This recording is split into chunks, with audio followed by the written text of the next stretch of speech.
Pripreme za reality koji će pomeriti granice kada je show program ovog tipa u pitanju uveliko su u toku. Polako se otkrivaju učesnici zadruge koja će početi sa emitovanjem 6. septembra samo na televiziji Pink, a nove detalje u vezi sa realitijem saznajemo svakoga dana. Jedna od potencijalnih učesnika jeste i Sonja Vuksanović, bivša supruga Ace Lukasa. Kako se mnogi raduju i nestrpljivi su da čuju i njenu stranu priče i bolje je upoznaju, sasvim sigurno da će biti pun pogodak ukoliko ona postane deo ovog projekta. Lukas je rešio da odreši kesu i podmeti bivšu ženu kako bi odbila ponudu Željka i Milice Mitrovića. Kada je saznao da Željko i Milica vrbuju Sonju da uđe u zadrugu, Aca je poludeo od muke i odlučio da joj ponudi gomilu keša samo da je spreči tome.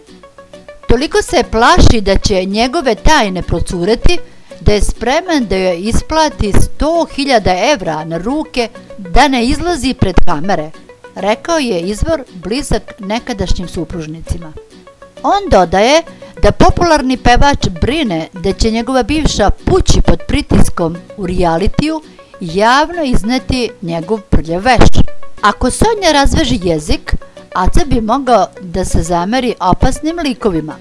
Lukas kao zmija noge krije svoje poslovanja, dugove, probleme sa kockom, bankovne račune, ali i probleme koje je u prošlosti imao sa žestokim momcima. Sonja zna i za njegove ljubavne afere koje bi on da sakrije od dece i svojih fanova, objašnjava sagovornik.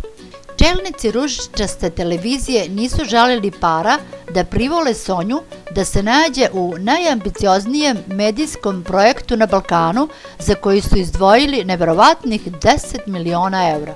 Sonja danas ide u Pink na finalnu rundu pregovora sa produkcijom. Ako se u zadnji čas nešto ne promeni, ona će od 6. septembra biti deo ovog spektakla.